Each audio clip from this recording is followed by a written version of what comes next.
Assalamualaikum warahmatullahi wabarakatuh. Salam sejahtera untuk kita semua.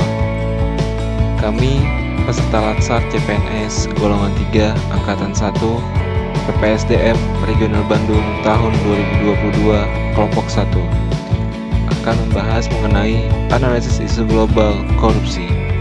Adapun pembahasan ini akan disampaikan oleh saya, Bahrul Alam, dan rekan saya, Bayu Triviansyah, Santa Lucia Manurung, Konradus Watu, Rivi Puspita Melati, Otaru Gede Bramanta.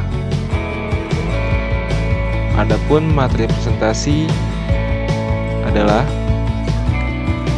pra-analisis, yaitu identifikasi isu korupsi dengan metode pentahelix. Kemudian menapis isu, yaitu pemecahan isu korupsi dengan metode USG. Ketiga adalah analisis isu, masalah dengan metode Fishbone dan SWOT. Yang terakhir adalah rekomendasi penyelesaian isu dipaparkan dalam bentuk tabel. Untuk pembahasan pertama akan disampaikan oleh rekan saya, Rivi Puspita Melati.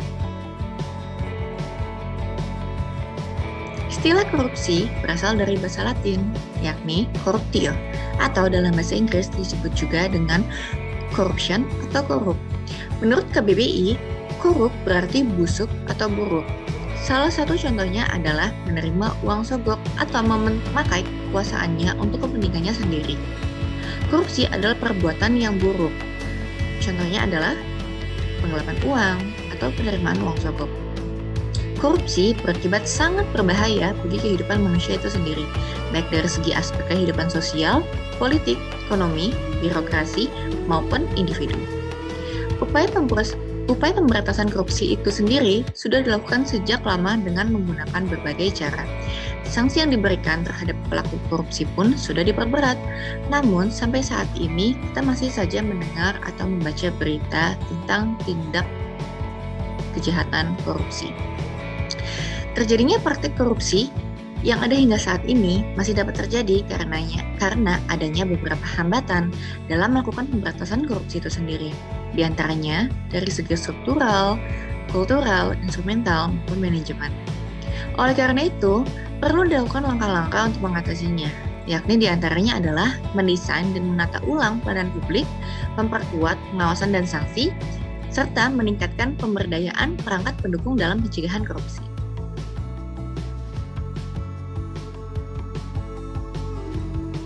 Bahaya korupsi. Bahaya korupsi bagi masyarakat. Korupsi membahayakan standar moral dan intelektual masyarakat. Jika korupsi merajalela di masyarakat, maka tidak ada kemuliaan dalam masyarakat. B. Bahaya korupsi. Bahaya korupsi bagi generasi muda. Generasi muda akan menganggap korupsi adalah hal biasa, sehingga perkembangan pribadinya menjadi terbiasa dengan sikap tidak jujur dan tidak bertanggung jawab. C. Bahaya korupsi bagi birokrasi. Korupsi menyebabkan tidak efisiensinya birokrasi dan meningkatnya administrasi dalam birokrasi. Jika korupsi telah merajalela dalam birokrasi dengan berbagai bentuknya, maka prinsip dasar birokrasi yang rasional, efisien, dan berkualitas akan tidak pernah terlaksana. Kualitas layanan pasti sangat jelek dan mengecewakan publik. Keadaan ini dapat menyebabkan meluasnya keresahan sosial, ketidaksetaraan sosial, dan selanjutnya mungkin kemarahan sosial, menyebabkan jatuhnya para birokrat. Selanjutnya, identifikasi isu korupsi dengan metode pentahelix. Metode pentahelix adalah suatu bentuk atau cara mengatasi masalah dengan melibatkan berbagai pihak atau sektor. Metode ini berfokus pada kolaborasi antara pemerintah bersama kepentingan masyarakat.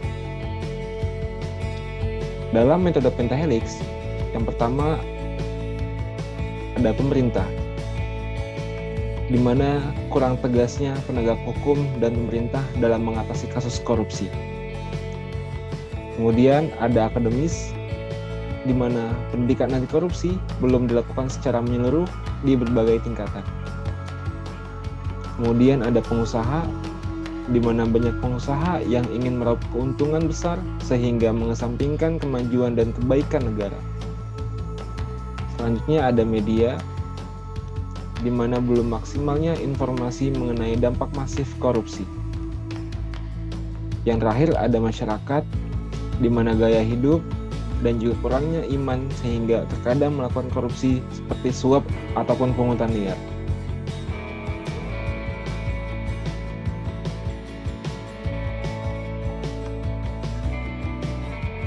Berikut pemecahan isu korupsi dengan metode USG, yaitu berdasarkan urgensi, seriusness, dan growth. Dengan menggunakan metode USG, kami temukan ada 5 yang menjadi akar masalah dari korupsi sendiri. Dan dari kelima akar masalah itu, kami beri scoring, dan scoring yang paling tinggi yaitu 15, yakni kasus korupsi yang tidak pernah selesai karena kurang tegasnya penegak hukum dan pemerintah dalam menindaklanjuti koruptor. Urutan yang kedua, pendalaman materi dan didikan moral terkait dampak korupsi yang masih kurang. Yang ketiga, media masih banyak memberi informasi terkait korupsi yang sedang hangat terjadi timbang info bermanfaat lainnya. Dan yang keempat, pengusaha masih kurang peduli dalam membantu negara atas korupsi, dan bahkan ada beberapa yang terjebak dalam lingkaran korupsi itu sendiri. Dan yang kelima, ketidakpuasan atas apa yang didapatkan, yaitu penghasilan dan keserakahan dari oknum-oknum itu sendiri.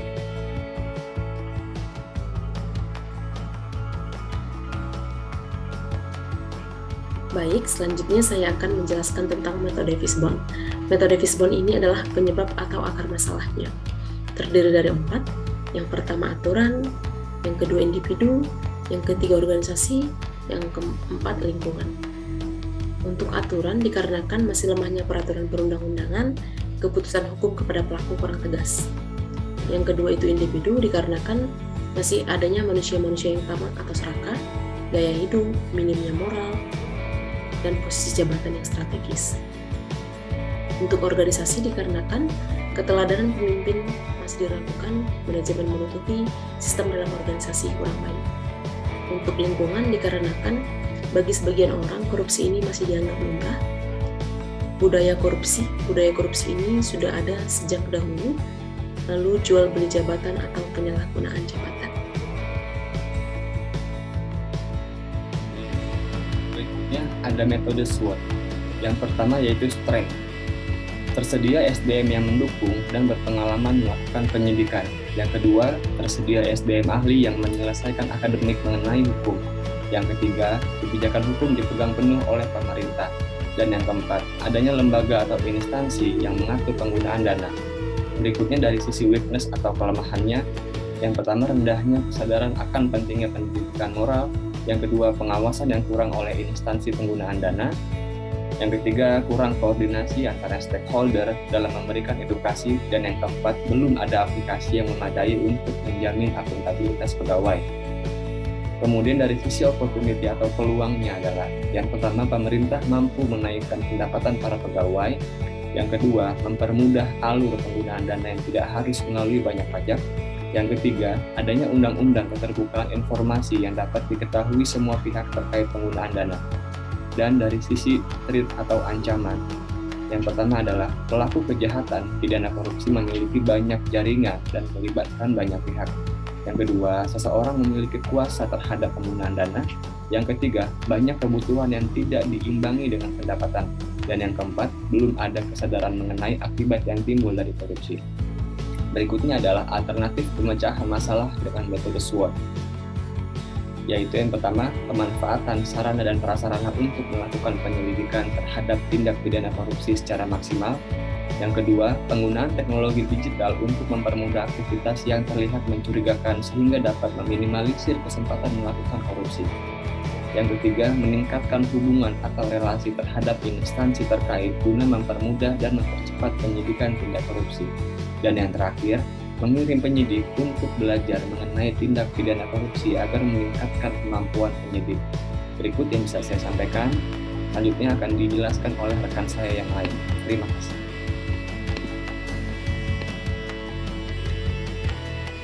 Selanjutnya adalah rekomendasi penyelesaian isu.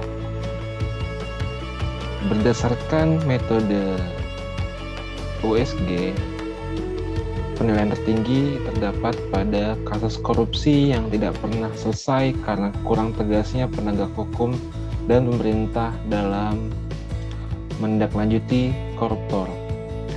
Maka dari itu, alternatif penyelesaiannya adalah penegak hukum secara terpadu dan terintegrasi dengan satu tujuan, yaitu untuk memberantas korupsi.